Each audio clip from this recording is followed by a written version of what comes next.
Já. Boa noite a todos. É, eu agradeço o convite para nós estarmos juntos nessa noite, né, a fim de refletirmos sobre um tema que fala tanto ao nosso coração, especialmente, né, os cristãos do Ocidente, que tem por cultura, né, a homenagem ao Dia dos Mortos, no dia 2 de novembro, né? Então, é uma grande alegria para para mim, né, poder participar dessa data com vocês, né? Como já foi anunciado, eu sou trabalhadora do Centro Espírita Allan Kardec, que fica aqui no município de Vila Velha, no bairro Alvorada. Quem tiver a oportunidade de conhecer, será um prazer recebê-los. Pois bem, o Dia de Finados. Ele é celebrado no dia 2 de novembro, hoje, né? Aqui no Brasil a gente comemora, em alguns outros lugares também. E uma data comemorativa para homenagear os nossos entes queridos que já faleceram, que já desencarnaram, né? É uma celebração bastante tradicional no catolicismo, em que as pessoas vão aos cemitérios, né, aos túmulos, visitar os seus parentes que já desencarnaram, para deixar flores, acender velas, né? Ou seja, prestar de alguma forma homenagem aos entes queridos que nos anteciparam, né, na vida, né, na morte. Mas essa prática de prestar homenagem aos mortos, ela não é uma exclusividade cristã. Aliás, ela já era bastante comum na antiguidade. Alguns pesquisadores afirmam que as origens mais antigas dessa cultura vão remontar lá nas celebrações pagãs que eram realizadas há mais de 2.000 anos pelos povos celtas na Europa, porque eles já acreditavam na continuação da existência depois da morte do corpo físico. E eu encontrei num livro muito interessante de Leon Denis, chamado O Gênio Céltico e o Mundo Invisível, que é um livro muito interessante de Leon Denis, onde ele vai apresentar um trabalho, um estudo bem minucioso sobre os países célticos, né, a origem dos povos celtas, e ele faz uma relação bem estreita assim, entre a religião dos povos celtas, né, o druidismo, com a filosofia, com os fundamentos da filosofia espírita. E Leon Denis, ele nos diz que o estabelecimento de uma data específica para a comemoração dos mortos é uma iniciativa dos druidas. Era um povo antigo, né, que viveu na região da França. Então, os druidas, eles eram um povo que acreditava na continuação da existência, da vida, né, após a morte do corpo.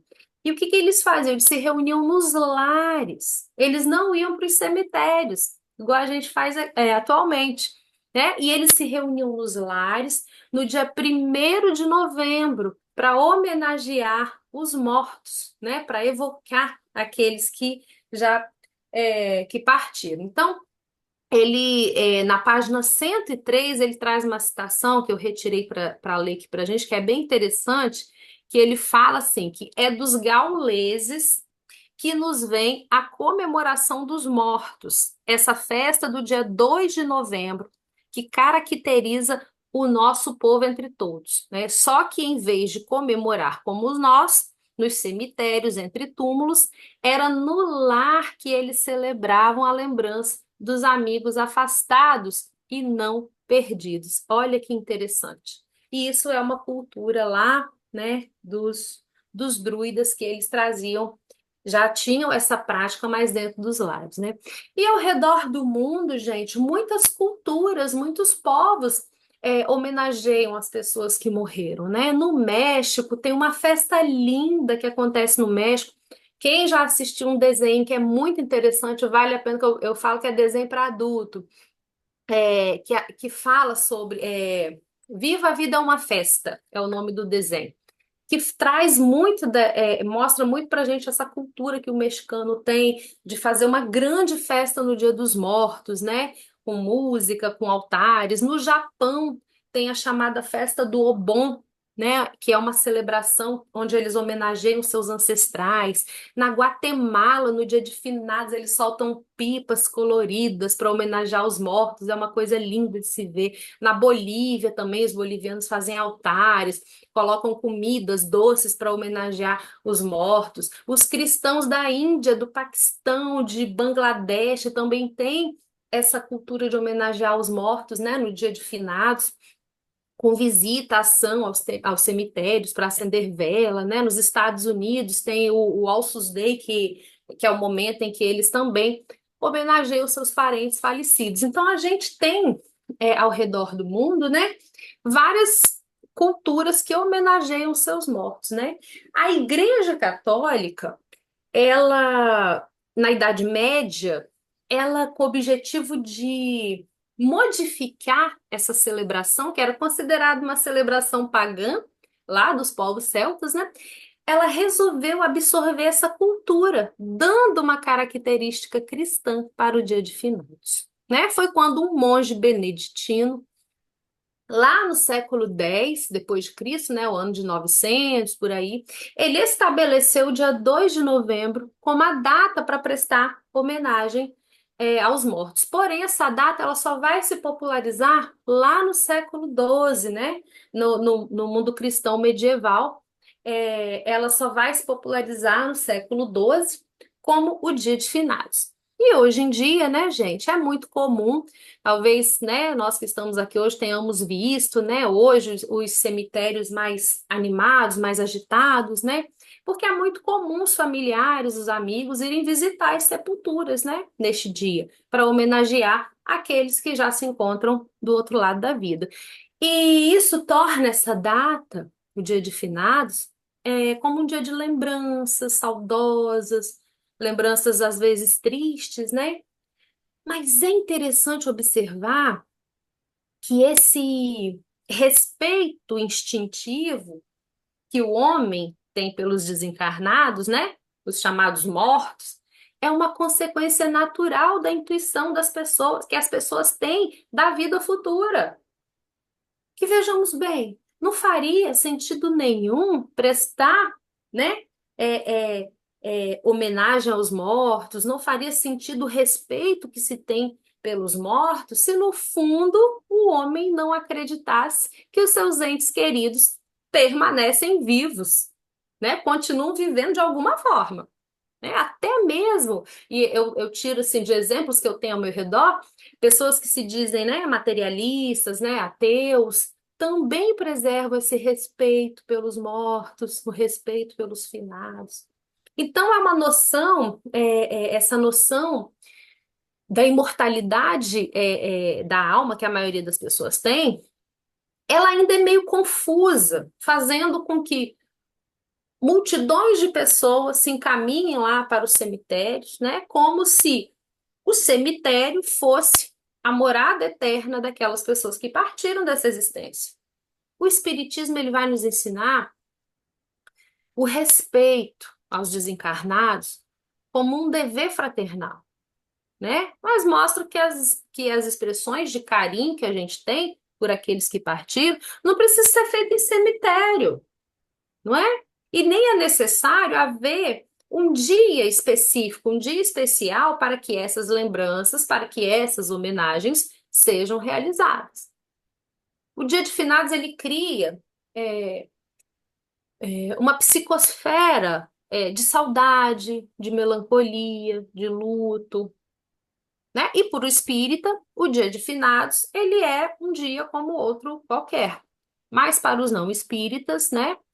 É o dia de prestar homenagens aos que desencarnaram, né, para demonstrar o sentimento, né, por aquelas pessoas que desencarnaram, e a gente deve respeitar, né? Durante o dia de finados, nossos cemitérios ficam preenchidos, né, ficam cheios, né, de pessoas. E como que o espiritismo vai explicar para a gente esse sentimento geral, né? Como os entes queridos que desencarnaram se sentem com essas lembranças. E o Livro dos Espíritos, ele é a base para responder essas perguntas, né? Porque no dia de finados, os cemitérios ficam cheios de pessoas que vão buscar, vão às sepulturas para conversar, para homenagear, para lembrar, para chorar, para lamentar, né, a desencarnação dos seus entes queridos. E nesse momento, pela vibração geral ali dos pensamentos, né, das pessoas, os nossos entes queridos que desencarnaram são atraídos até esses locais. São atraídos pelos pensamentos, pelas vibrações que estão emanando ali. Então, vão até os parentes encarnados, né, em função dessa conexão mental, né? E aí a gente precisa entender que a nossa comunicação com os desencarnados, meus amigos, ela é feita pelo pensamento. As preces, as orações, são vibrações, do pensamento que vão alcançar os espíritos. Os nossos entes queridos que já desencarnaram, eles são sensíveis a esse pensamento. Se existe entre nós e eles, né, obviamente, o sentimento de afeição verdadeira, o laço de sintonia ali, né, de afeto sincero. Então, eles vão perceber os nossos sentimentos, as nossas preces, as nossas vibrações, independentemente de ser dia de finados ou não. Vejamos aqui, eu vou pegar aqui para gente o Livro dos Espíritos, na questão 321, a pergunta que Kardec faz aos espíritos, ó. O dia da comemoração dos mortos tem para os espíritos algo de mais solene? Preparam-se para ir visitar aqueles que vão orar sobre os seus despojos? E os espíritos respondem: os espíritos atendem ao chamado do pensamento nesse dia, como nos outros. Olha que interessante. Não é por causa do dia de finados, mas é por causa das vibrações que estão sendo emanadas. E essa aproximação é interessante, porque ela possibilita às pessoas, nessas trocas, um pensamento mais reflexivo acerca da vida, acerca da morte, né? De a possibilidade de renovar esperanças com aquele sentimento de que, nossa, eu sinto como se a pessoa estivesse aqui, né? Para quem ainda não tem a crença na, na vida após a vida. Então, de renovar a esperança, de transmitir vibrações de amor, porque os nossos entes queridos desencarnados, eles vão encontrar satisfação nessas vibrações positivas que a gente emana, né? E lá na linha A, Kardec ele faz uma subpergunta nessa. É, é para eles um dia de encontro junto de suas sepulturas? E os espíritos respondem, ó, nesse dia eles lá estão em maior número porque há mais pessoas que os chamam. Porém, cada um deles só comparece ali pelos seus amigos e não pela multidão dos indiferentes, né? Então, eles vão porque estão sendo atraídos pelos pensamentos bons, pelos pensamentos de afeto, ou também pelos pensamentos de lamentação, que isso traz perturbação e conecta da mesma forma, né? Então, para nós espíritas, gente, qualquer dia é dia de nos comunicarmos com os nossos entes desencarnados, porque a gente crê na imortalidade da alma, nas ligações fluídicas, né? Através do pensamento, a gente sabe que a gente pode se comunicar com as pessoas que desencarnaram através das ligações dos sentimentos, da vibração, né? Com isso, a gente pode, sempre que a gente sentir saudade, que é natural a gente sentir saudade, especialmente nesse dia que fica, né? Essas lembranças ficam muito mexidas, mas sempre que a gente sente saudade, a gente pode conectar a nossa mente com sintonias boas, positivas, né? E emanar essas vibrações para os nossos familiares que já né, que já partiram. Então, esse é o caráter consolador da doutrina espírita, a certeza de que os nossos entes queridos desencarnados, nossos pais, nossos filhos, né, companheiros, parentes, amigos, eles continuam vivos, né, e continuam em relação conosco através do pensamento. A gente pode não ter ali a presença física, mas o sentimento verdadeiro que nos une é que mantém essa relação conosco. É óbvio, né? Considerando a, a, as condições espirituais em que os nossos entes queridos se encontram, né? Então, eles realizaram a viagem de retorno à pátria espiritual antes de nós, né? Nos precederam nessa jornada, né, de retorno à pátria espiritual, mas eles continuam vivos e atuantes.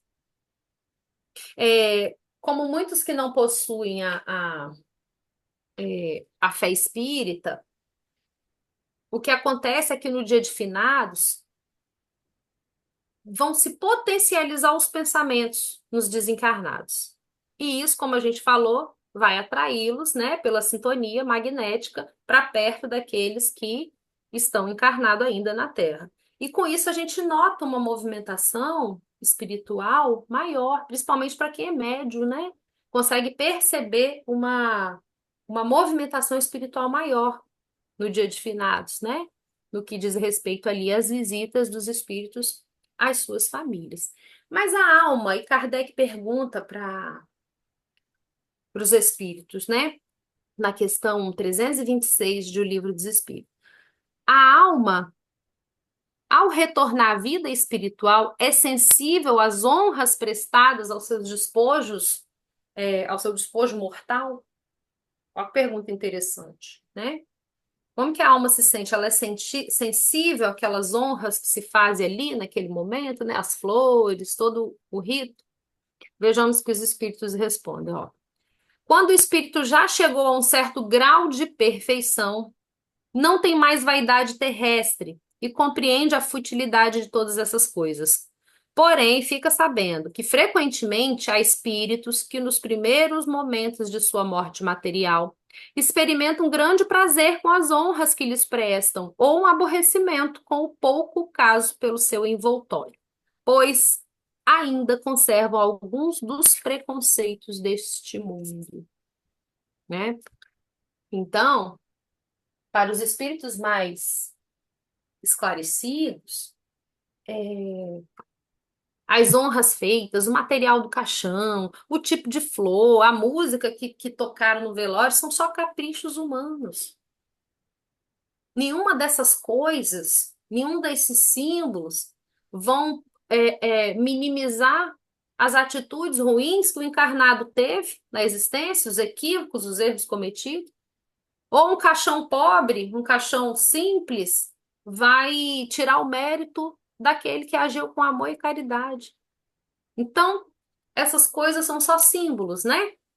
Normalmente as honras, elas são mais uma forma, nossa, seres encarnados, né? De expressar o carinho, e algumas vezes esse carinho vem até tardio, né? Que não foi expressado enquanto o ente querido estava ali, encarnado ao nosso lado, aí chega lá na hora do velório, né? Quer mostrar um carinho, uma honra, né?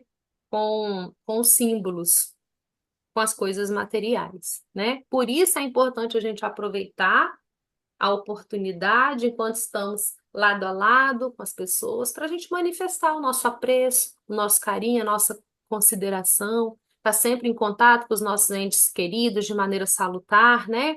Sem excessos que possam afligi-los, né? Porque depois do desencarne, às vezes a gente perde, algumas pessoas perdem o equilíbrio, né?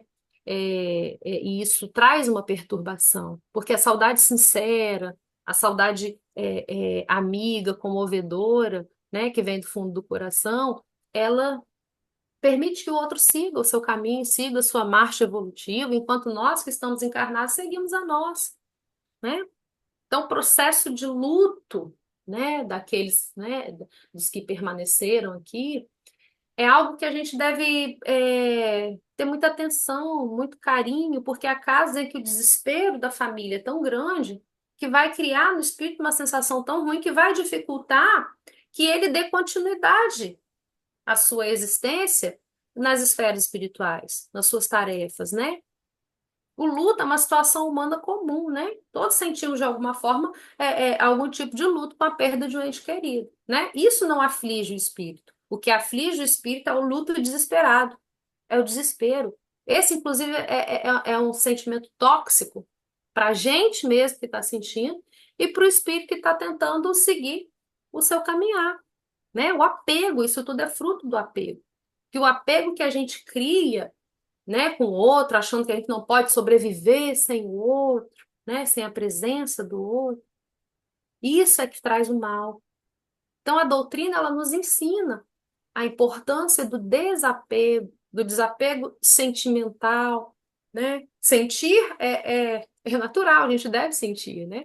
Mas sentir sem se prender, sentir sem posse, né? Mas o amor desprendido, o amor verdadeiro, ele não prende, ele não sufoca, né? Aí Kardec faz uma outra perguntinha interessante.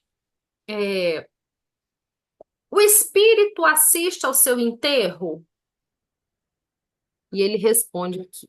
Os espíritos respondem, ó. Muito frequentemente assiste, mas algumas vezes não percebe o que se passa, porque ainda está em perturbação. Aí vou ler logo a linha A, que ele pergunta: fica lisonjeado com a influência dos assistentes ao seu enterro, né? Se ele sente prazer com quem está ali assistindo. E os espíritos respondem que mais ou menos conforme o sentimento que o conduz, né?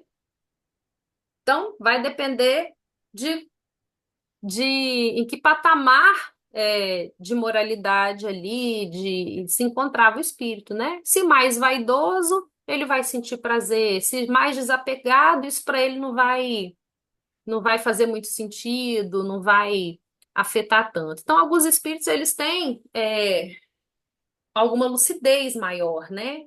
É, e essa lucidez, o preparo moral que eles tiveram durante a sua existência, é que vai capacitá-los para uma morte, para um desprendimento, né? Para uma transição mais tranquila, menos traumática, né? É o nível de moralidade, né? De esclarecimento em que se encontra o espírito.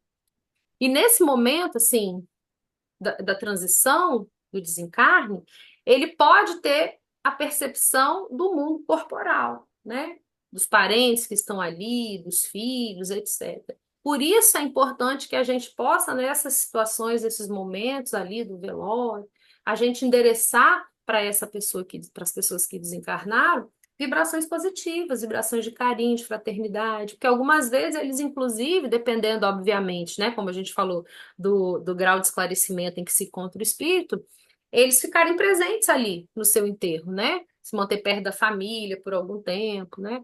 Existe caso até que os espíritos prestam amparo ali aos familiares, auxiliam os familiares durante o sono, né? Os encontrando com eles ali no momento do sono corporal, como a gente diz. Claro que isso vai depender das condições de esclarecimento moral e espiritual em que se encontra o desencarnado, né? Mas o que é o desencarne, né? Parece redundante a gente falar, né? Talvez todo mundo que está encarnado aí assistindo saiba, mas pode ter desencarnado que ainda não compreendeu, né? Mas o que é o desencarne, né? Nada mais é do que o desprendimento que o nosso espírito faz do corpo, né? Trazendo muitas vezes alívio para aqueles que deixam a vida terrena, né? Às vezes a pessoa está numa condição de sofrimento, de enfermidade, né? Então, esse alívio já não vai, né? Esse desprendimento do corpo, quando ele representa um alívio para o espírito que desencarnou, então a vida no mundo material já não vai ser mais importante para ele. Então, o espírito, ao desencarnar, ele não vai permanecer ali na sepultura, né? Ali é só um símbolo material onde estão seus restos mortais, onde foi depositado seu corpo, né? Então, no dia de finados, os espíritos, eles vão ao encontro de seus entes queridos no cemitério, como também podem ir ao encontro deles em qualquer lugar, em qualquer dia, em qualquer hora, porque o que nos liga, né, os dois planos de vida é o pensamento, né? A nossa forma de se conectar com aqueles que não estão mais aqui. E no livro dos Espíritos, que a gente acabou de ler, aqui algumas questões, tem um capítulo inteiro, né, reservado só para o assunto, reunindo aqui as respostas da espiritualidade, né, onde a gente consegue entender que o velório, né, um memorial, uma visita, ele é de grande importância para nós que estamos encarnados, porque nos trazem alívio, conforto, né, bons sentimentos que vão nos impulsionar a continuar a nossa caminhada, né? Mas ele é mais importante para nós. É essencial mais para a gente do que para eles. E na questão 323, Kardec pergunta para os espíritos assim: a visita ao túmulo proporciona mais satisfação ao espírito do que uma prece feita em sua intenção? E os espíritos respondem: a visita ao túmulo é uma maneira de se manifestar que se pensa no espírito ausente. É a exteriorização desse fato. Eu já vos disse que é a prece que santifica o ato de lembrar. Pouco importa o lugar se a lembrança é ditada pelo coração. Então, visitar o túmulo, né, ir ao cemitério, é a exteriorização da lembrança que a gente tem daquele espírito querido. É uma forma de manifestar a saudade, né, o respeito, o carinho, desde que realizada com boa intenção, né, gente? Sem significar somente um protocolo, um compromisso social, uma coisa para, né, para ser visto, né? Ou seja, desde que não se prenda a nenhuma manifestação de desespero, né? Ou uma manifestação protocolar, né? Como ocorre muitas vezes, né? A visitação aos cemitérios, ao túmulo, não é nada condenável, né?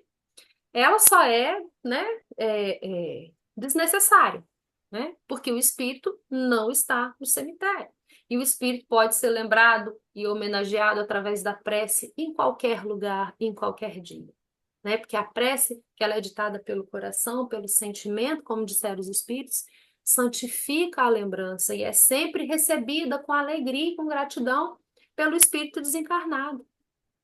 Ah, mas se o ente querido fizeram essa pergunta para mim, né? Uma colega de outra religião. Mas se o ente querido desencarnado não está no cemitério, onde é que ele está? Né? Eu falo, ótima pergunta, né? Porque aí dá a oportunidade de a gente falar de espiritismo, falar de vida após a morte do corpo, né? Então, como a gente já entendeu, como somos espíritos, a gente já entendeu que a morte do corpo físico não representa o fim da vida, né? Mas sim a libertação do espírito que retorna à sua vida espiritual, à pátria espiritual, né? O destino do ente querido que desencarnou vai depender do grau de evolução moral em que ele se encontra, né? E, consequentemente, das ações que ele teve durante a sua vida de encarnado, né? O que que ele fez, o que que ele pensou. Lá no livro, no Evangelho segundo o Espiritismo, no capítulo 3, é, Kardec traz um capítulo, no capítulo inteiro, falando, explicando a fala do Cristo, que há muitas moradas na casa do meu Pai. E essas moradas, meus amigos, não são só moradas físicas, não, né? Compostas pelos incontáveis planetas, né, que giram no universo, né? Elas também é, representam os vários locais existentes no plano espiritual para onde vão os espíritos. Então, as possibilidades de destinação do espírito após a morte do corpo físico são inúmeras. Agora, quase todos nós passamos, né? Ao desencarnar, a gente passa por um estado de perturbação espiritual, né? É uma situação em que o espírito fica ali que ele não entende muito bem o que aconteceu. E isso acontece porque nós, a maioria de nós, nossa condição de espíritos imperfeitos, a gente não tem a consciência imediata do que está acontecendo. A gente não entende que desencarnou. E a duração dessa perturbação, ela varia, né, de espírito para espírito. Para uns pode ser de alguns dias, para outros pode ser de anos, né? Que a duração dessa perturbação tem relação com o despertar da consciência que o espírito já alcançou para a realidade da vida espiritual, da vida após a morte do corpo, né? Dependendo do grau de evolução, alguns espíritos nem passam por essa fase. Aqueles que já se desapegaram da vida material, por exemplo, né? Que já entendem o desencarne.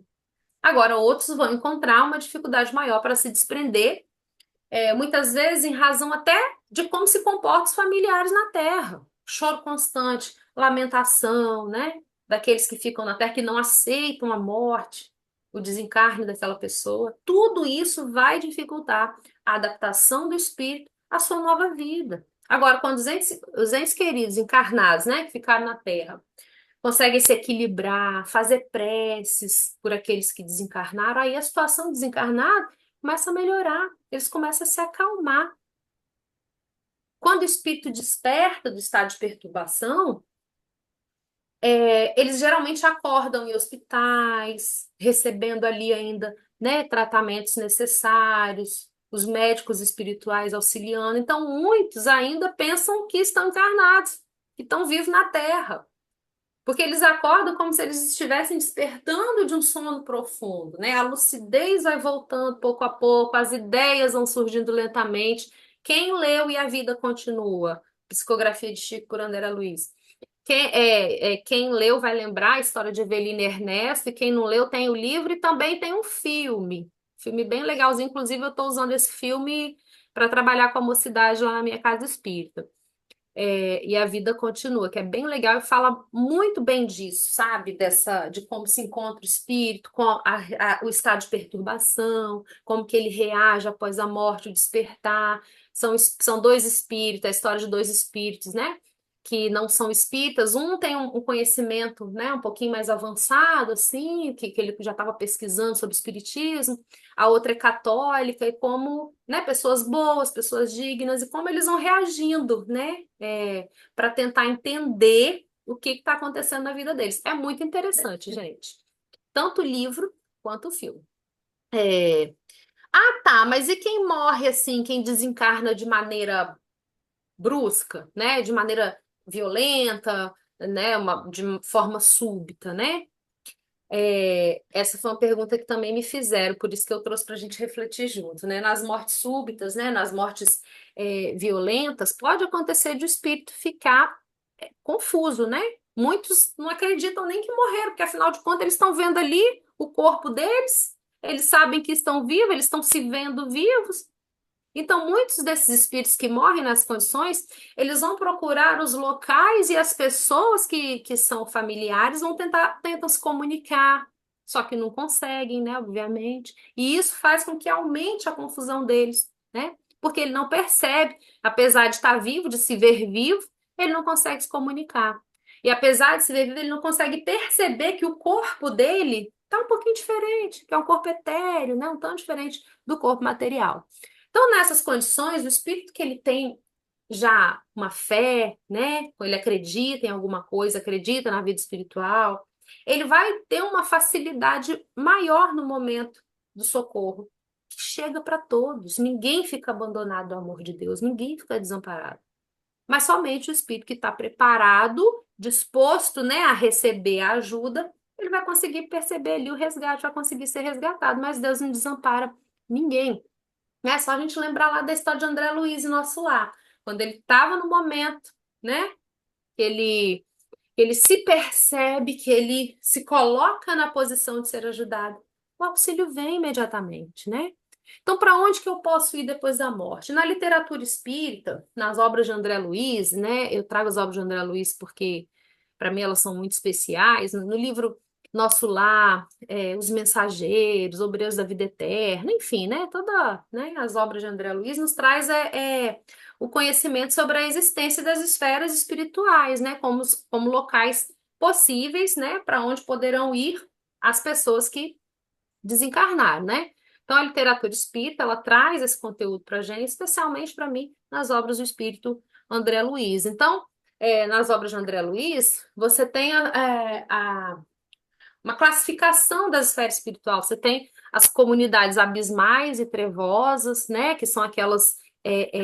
são as mais inferiores, assim, né? Onde existe muita dor, muito sofrimento. Os espíritos que habitam essas esferas são espíritos dominados por paixões inferiores, por violência, por crueldade, né? Espíritos que utilizaram, por exemplo, a sua intelectualidade para fazer o mal, para prejudicar as pessoas. Existem as comunidades do umbral, por onde André Luiz passou. Quem assistiu o Nosso Lar ou leu a obra vai lembrar disso, né? Que é uma zona obscura, né? Que é bem coladinha com a crosta terrestre, ela se inicia na crosta terrestre, né? É uma espécie de região onde acontece também ali o processo de depuração do espírito, né? Ela é caracterizada por grandes perturbações decorrentes da presença de espíritos que estão ali em condição de ignorância, espíritos desesperados, em diversos graus, né?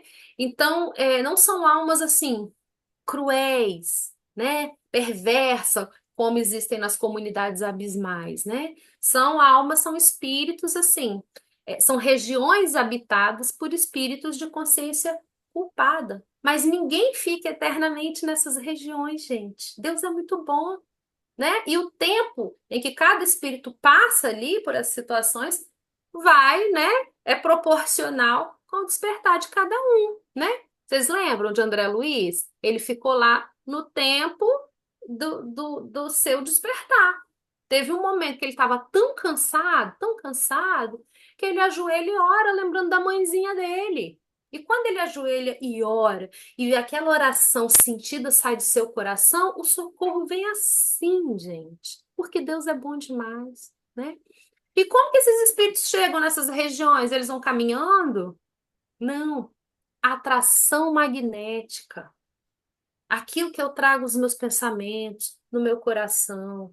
Então, eu sou atraída, depois do meu desencarne, eu sou atraída para as regiões onde vão vibrar mentalidades semelhantes às minhas. Gente, tudo no universo é sintonia, né? Eu sou a mesma pessoa depois do desencarne. O desencarne não transforma ninguém em santo, né? O que eu vibro, o que eu penso, como eu ajo, eu sou atraída, né, para os locais onde existem mentalidades semelhantes à minha. E existem também as comunidades, gente, são devotadas ao bem, nas regiões de sofrimento, são os postos de socorro, os postos de auxílio, né? Agora, para alcançar essas comunidades, é necessário que o espírito tenha atingido o patamar mínimo de moralidade, né? Então, nesses postos de auxílio, existem espíritos ali que estão em diversos graus de evolução. E os espíritos lá trabalham constantemente, não tem Netflix, não tem folga, eles têm trânsito livre entre as comunidades que estão ali no mesmo patamar de evolução que a deles, ou, né, de patamar de evolução abaixo da deles, existe o respeito ao livre-arbítrio. Então, nesses postos de socorro, ou núcleos, né, de auxílio, eles estão situados em regiões, né, e esferas inferiores, né, da região espiritual ali, eles estão em esferas inferiores para auxiliar aqueles espíritos que estão prontos para o resgate, porque o objetivo desses núcleos de socorro é auxiliar os espíritos que lá estão. Eles funcionam como se fosse, digamos, um campus de uma colônia espiritual. Eles estão ali situados em esferas inferiores para auxiliar. Olha, é a presença divina, gente. A presença divina em todos os lugares. Então, Deus não abandona ninguém. Existem também as comunidades de transição, onde habitam espíritos que estão ali se preparando para uma nova oportunidade de encarnação, espíritos imperfeitos, como a gente. Essas comunidades de transição estão situadas ali, se a gente pode dizer assim, geograficamente, acima do umbral e abaixo das regiões superiores. Nessas comunidades de transição, ainda existe sofrimento e dor. Porém, a característica ali dos seus habitantes, que tem uma evolução mediana, isso são espíritos já um pouco mais esclarecidos, isso favorece para que nessas comunidades tenha uma natureza mais bonita, mais harmoniosa, seja um clima bom, um clima melhor. Lá todo mundo trabalha, trabalha muito, né? Vamos falar um exemplo de comunidade de transição, que eu aposto que já tem um monte de gente sabendo aí. Nosso lar. Nosso lar é uma comunidade de transição. Muitos pensam, ai meu Deus, eu quero desencarnar, quero ir para nosso lar. Mas nosso lar não é céu. Nosso lar é colônia de transição, tem muito trabalho, espíritos imperfeitos, como nós somos, né? E existem as comunidades superiores, né, gente? Onde habitam espíritos que já são mais aperfeiçoados. Lá a natureza é linda, harmoniosa, né? Para nós, espíritos imperfeitos, lá é um verdadeiro paraíso, né? André Luiz, ele traz um exemplo, fala da comunidade de Asclépios, onde ele diz que lá os espíritos têm formas que a gente não consegue nem imaginar. Então pensa, que não dá nem para descrever. Então, meus amigos, a nossa morada, para onde a gente vai, né, depois que a gente desencarna, vai depender, né, do nosso grau de evolução, do que nós fizemos, de como agimos, de como pensamos, né, das nossas atitudes. Então, nós vamos buscar aquelas companhias com as quais a gente assemelha após a morte. A gente faz isso quando encarnado, quando desencarnado também. E Deus, na sua infinita bondade, ele socorre todo mundo. Não importa onde esteja o espírito sofrendo, seja lá nas zonas abismais, seja em qualquer lugar, o socorro sempre vem. Deus sempre concede a oportunidade dos espíritos se redimirem e retomar o seu caminho de evolução, né? E ser espírita é uma vantagem quando a gente desencarna? Alguns podem pensar que sim, em função do conhecimento que o espírita tem, né, já da vida espiritual. Só que conhecer não credencia o espírito espírita a despertar serelepe no plano espiritual. Para que isso aconteça, vai depender, gente, das nossas atitudes, dos nossos pensamentos, das nossas ações. Ser espírita não torna ninguém automaticamente livre das suas imperfeições. Não qualifica qualquer pessoa nenhuma vantagem. Todos nós, independente de religião, estamos sujeitos às mesmas leis do universo, né? As mesmas leis do universo. Então, o que a doutrina espírita nos ensina, eu vou ter que acelerar um pouquinho aqui, eu falo demais, e o nosso tempo já está esgotando, né?